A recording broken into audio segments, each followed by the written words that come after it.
National government lacks disaster policies. Opposition files court case against government. And Laloki Secondary School struggles.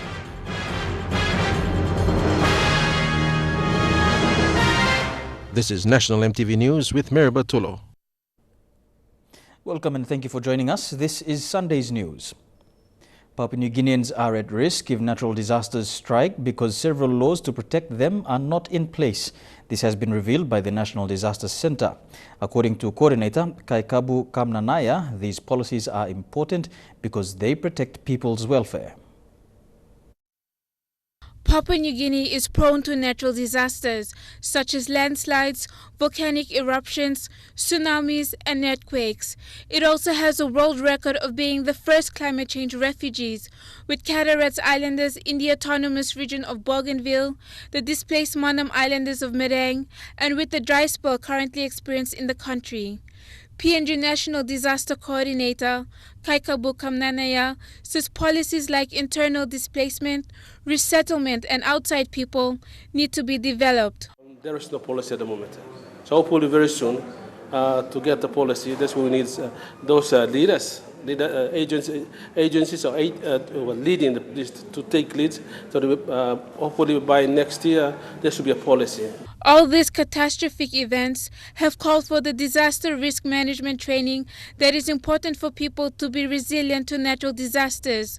Currently, only one education institution in the country is offering the comprehensive hazard and risk management training, and that is the University of Papua New Guinea.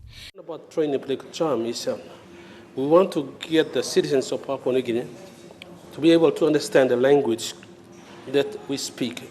Language and disaster risk reduction or disaster risk. If the national government is concerned about the welfare and well-being of its citizens, then it has to immediately create these policies. Marilyn Daukatam, National EMTV News. The autonomous Bougainville government has welcomed the appointment of Australia's new High Commissioner to Papua New Guinea, Bruce Davis. Davis will continue the work from his predecessors, implementing projects within the autonomous region. Australia has been a long-term partner to Bougainville in terms of bilateral relations. The national government will continue to support women in Papua New Guinea. Sir Peter Ipatas delivered the government's message at the PNG Women in Business Gala Night. Sir Peter believes women can only go a long way in developing their homes and communities if given more opportunities. Since the launching of the Women's Microbank, operated for and by women, the national government has supported its organization. Sir Peter Ipatas says women contribute to the country's economic developments. Being a partner in development, being a partner in business is the way forward for this nation. So you women folk, there is no discrimination. Go out there and do what you have to do. PNG Women in Business founder Janet Sape says not only has this created opportunities for women to become entrepreneurs, it has also created a new standard for women to aspire to. This is a big accomplishment for PNG women. That all the women can come into one room, we can all talk about how best we can positively impact our country. The event celebrated PNG women and their accomplishments for this year, with attendance from various government departments, the private sector, women in business entrepreneurs, and VIP guests, including U.S. Ambassador Walter Knott. The night was not complete without performances from the popular MTV show vocal fusion singers Maurice Opeti and Didi Mary. A fashion show was staged to showcase talented PNG women designers. Marilyn Daukatam, National EMTV News. The National AIDS Council Secretariat, in response to a story on a shortage of condoms in Madang, says there is sufficient supply. Director Peter Bire says the problem is with its distribution. Moving all these things around in the inventory management, just like drugs. So we apologize for that, but I think it's not that we have run out, but I think it's just our distribution system has let us down. But I agree that condoms should be there. You're watching National EMTV News. Opposition to challenge government in court, and we look at achievements and challenges in education and health. Stay with us.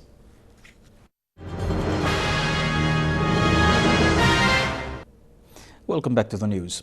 The opposition has filed an application requesting the Supreme Court to challenge the government's decision based on Section 145 of the Constitution. Opposition leader Don Pollier, in a statement today, said despite the government's decision to abruptly reject its vote of no confidence motion, it is still very much alive. Mr. Pollier said the change of the current government in the last parliament sitting was imminent and the opposition would still push to introduce the motion when the parliament resumes in late March 2016. Requirement of the Section 145, that is when the committee rejects it, but not the merits of it, because the motion itself is of a matter of national importance, and therefore we are saying it should have gone to the next day, Thursday. Lawyer representing the opposition says the motion does not require examination by the Permanent Parliamentary Committee on Private Business. Now, in this case, the committee, yes, did meet, and it did not find any error in form. There were no technical fault in the form provided by the opposition to the Speaker in respect to this vote of no confidence. He said the committee's responsibility is only to ensure that the motion was in compliance with procedures as fixed by Section 145 of the Constitution and not to determine its merits. Melissa Goviro, National EMTV News. The national government has given greater recognition to nurses working in rural health centres. Nurses will receive 5% and 10% increases in consolidated overtime and on-call allowances compared to nurses working in district and provincial hospitals respectively. Personnel Management Department Head John Kali says the package is to attract nursing officers into rural health centres. Nursing officers who work overtime will be rewarded by the government fortnightly. Nurses working in rural health centers and sub-centers will receive a 25% increase in consolidated clinical overtime and on-call allowances compared to nurses in district and provincial hospitals. The government has allocated a 3,000 kina end-of-year lump sum as rural nursing attraction allowance. Nurses will receive book and equipment allowances for 2,000 kina per annum, uniform allowance of 750 kina per annum for 3 sets of uniforms, and radiation and risk allowance of 100 kina. Secretary for Health and myself want to see more nurses, increase the numbers in the nursing profession. Personnel Management Department Secretary John Kali said rural nursing is vital and more nurses are needed in rural areas. Every year, nurses are passing out with diploma and degree in nursing colleges and universities. But when signing the Memorandum of Agreement recently, Mr. Kali said the country still needs more nursing officers to serve in rural areas. Over the last 5 years, nurses have received a total average increase of about 45% as a result of government's general increase to base salaries. As of January next year, nurses will receive an average general salary increase of 7.5% from the current base salary. Quinton Alomp, National EMTV News. Lack of political will to the state's priority sectors like education continues to downgrade the quality education it wants. While schools struggle to deliver quality outcomes, infrastructure, resource materials and teacher incentives are setbacks to the government's objectives. Laloki Secondary School in Central Province is just one of the many educational institutions facing similar problems. But Laloki's story is slightly different because of its elevation into a secondary level school. Fabian Hakalets files this report. In 2014, the then Laloki High School was elevated to secondary level, enrolling grades 11 and 12. But the school was not prepared for the change, described by Principal Sutherland Yore as a throwaway. I'd like to say it's not going to really help because of the current situation the school is in. You put infrastructure and provide all the things a teacher needs, and we get there, we do the job, you will definitely get results. And with our situation now, we still have a cloud overhead regarding that. Although the school met requirements like 30 staff ceiling, problems were still faced.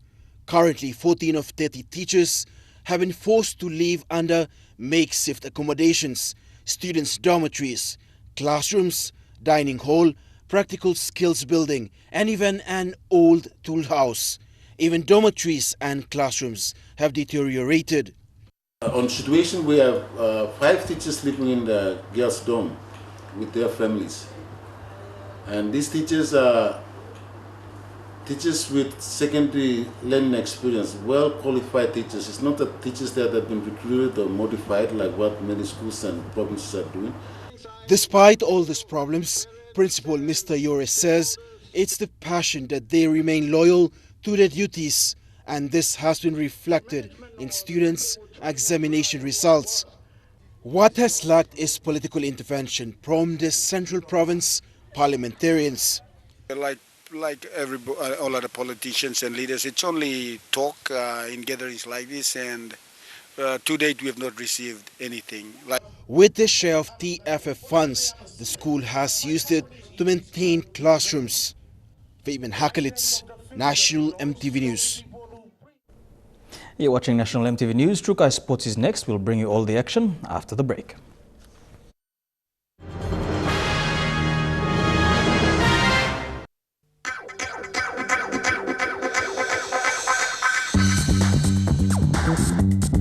Trukai Sports.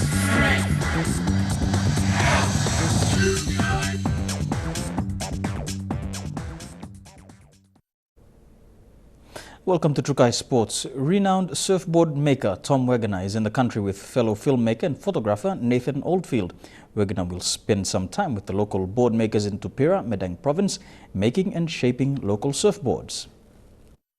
Tom Wegener is arguably the most cutting-edge shaper in the world. He started Alia Revolution, a tin round-nosed, square-tailed surfboard ridden in pre-20th century Hawaii, in 2005 and was named Shaper of the Year in 2009 for this. Then he took the dynamics of Alia and applied them to modern materials and designed Seaglass Project Tuna and Albacore boards to make a new age of finless surfboards. Tuvare. I want to learn how they surf wooden surfboards, because I love wooden surfboards. I've been to Hawaii and I know a lot about the ancient Hawaiian surfboards and ancient surfboards all over the world, and I love them and they surf really good. Tom is determined to work alongside the local board makers, imparting some of his knowledge and board making skills to them, as well as learning new techniques in the process. To see how they interpret surfing, because that's my thing. I hope it's a two-way street. So I'm going to learn from them, and then maybe they can learn something from me. The difficulty that most surfers around PNG face is finding a decent fiberglass surfboard, given that majority of surfboards was either imported from Australia or by traveling surfers. We still make our own equipment. So, you know, one person may want to say, I want to surf like this, and so they make a surfboard to surf like that. And the other person says, no, I want to surf like Kelly Slater, so they can make a surfboard. It's about yourself. It's about learning more about yourself through surfing and making surfboards. That's why surfing is different from every other sport.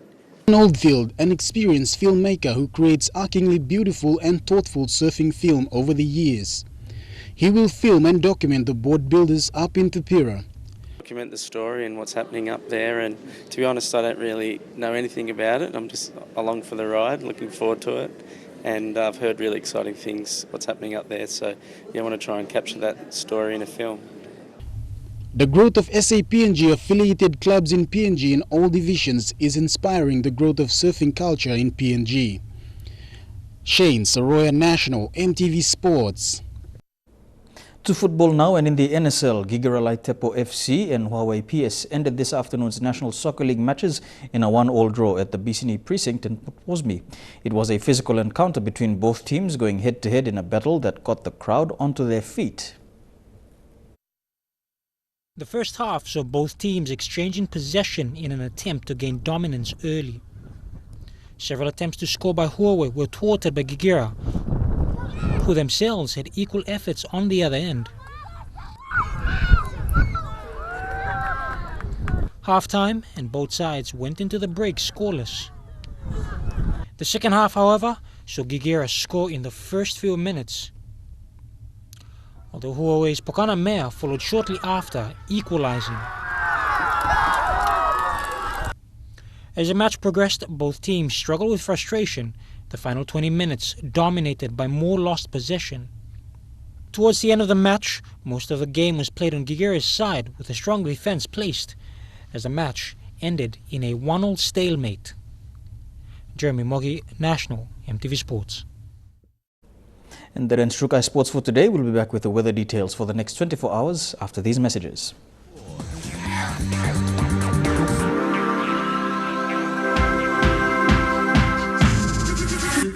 True Kai Sports.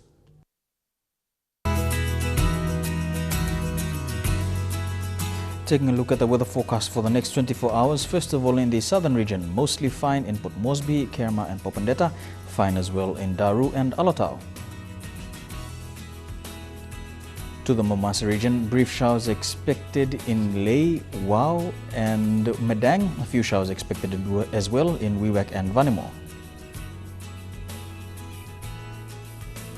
To the New Guinea Islands region, brief showers expected in Lorengau and Kimbe, mostly fine in Kavieng, Kokopo and Rabaul, and fine weather expected in Buka. And in the Highlands region, mostly fine for Goroka, Kundiawa, Mendi and Wabeg, and brief showers expected in Mount Hagen.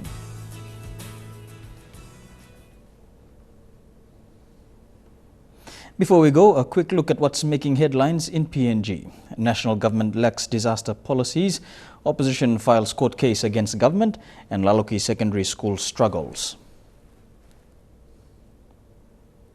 And that's how it is this Sunday, the 6th of December 2015. On behalf of the EMTV News team, have a pleasant working week. Good night.